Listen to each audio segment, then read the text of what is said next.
नमस्कार. तर मी ही एक सीरीज बनवतोय ज्यामध्ये आपण म्युच्युअल फंड संबंधित तुमचे जेही प्रश्न आहे, जेही डाउट्स आहे ते सर्व क्लिअर करण्याचा प्रयत्न करतोय. तर आजच्या व्हिडिओमध्ये आपण बघणार आहोत की म्युच्युअल फंडमध्ये तुम्ही गुंतवणूक चालू केल्यानंतर तुमचा पोर्टफोलिओ मायनसमध्ये कशामुळे जाऊ शकतो. जर समजा तुम्ही 5000 रुपयाची SIP चालू केली तर तो 20 वर्षांमध्ये किती पैसे बनतील आणि जर समजा तुमचं एखादा फायनान्शियल गोल आहे आणि ते अगोदरच कंप्लीट झालं तर तुम्ही काय निर्णय घ्यायला पाहिजे आणि ज्यावेळेस तुम्ही म्युच्युअल फंड विड्रॉ करसाल, म्युच्युअल फंड विकसाल तेव्हा तुम्हाला किती टॅक्स लागेल आणि म्युच्युअल फंडमध्ये गुंतवणूक कमीत कमी किती वर्षासाठी करायला पाहिजे. तर अशाच काही प्रश्नांची उत्तरं आजच्या व्हिडिओमध्ये आपण बघणार आहोत. त्यासाठी व्हिडिओ शेवटपर्यंत नक्की बघा. तर पहिला प्रश्न की मी SIP मध्ये गुंतवणूक करायला चालू केली पण माझे पैसे वाढायच्या ऐवजी कमी होऊ लागले. तुम्ही म्हणसाल ही काय फालतूगिरी आहे, आपण गुंतवणूक करतोय पैसे वाढण्यासाठी आणि उलट माझे पैसे कमी होते.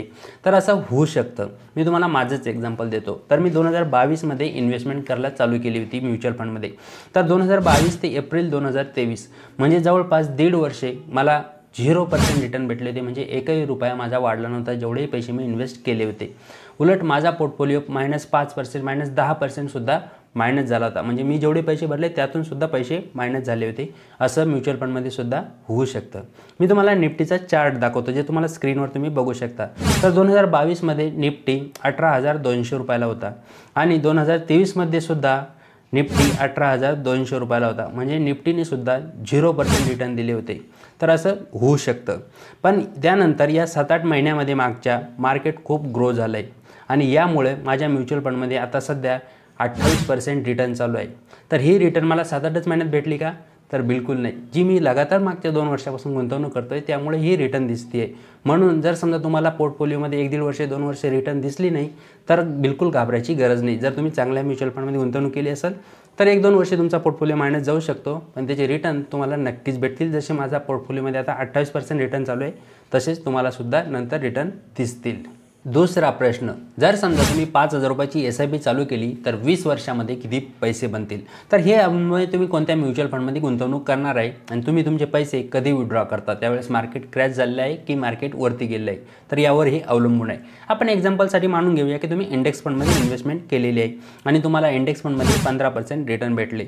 तर 20 वर्षामध्ये तुमची टोटल गुंतवणूक होईल 12 लाख रुपये आणि या 12 लाखावरती तुम्हाला व्याज भेटेल म्हणजेच इंटरेस्ट भेटेल 63,80,000 रुपये.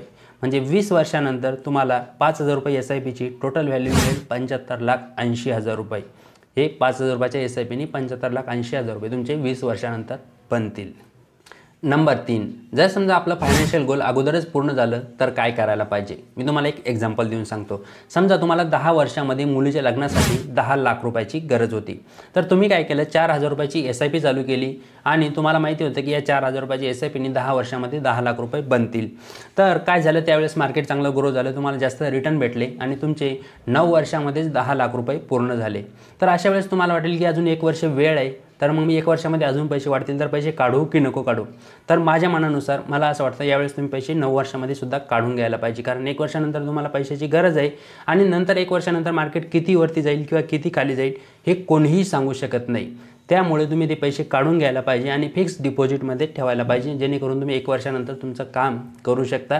तर जास्त लालच करणं चांगली गोष्ट नाही. तुमचं जर टार्गेट कंप्लीट झालं असेल, फायनान्शियल गोल पूर्ण झाला असेल तर तुम्ही ते पैसे काढून फिक्स डिपॉझिटमध्ये ठेवू शकता. नंबर 4, म्युच्युअल फंडमधील पैसे काढल्यानंतर किती टॅक्स लागतो. तर म्युच्युअल फंडमधील पैसे काढल्यानंतर 2 प्रकारे टॅक्स लागतो. पहिला असतो शॉर्ट टर्म गेन टॅक्स आणि दुसरा असतो लॉंग टर्म गेन टॅक्स. तर शॉर्ट टर्म गेन टॅक्स हा 1 वर्षाच्या आत जर समजा तुम्ही म्युच्युअल फंडमधील पैसे काढले तर त्याला शॉर्ट टर्म गेन टॅक्स असं म्हटलं जातं. पण जर तुम्ही 1 वर्षानंतर पैसे काढले तर तो लॉंग टर्म गेन टॅक्समध्ये येतो.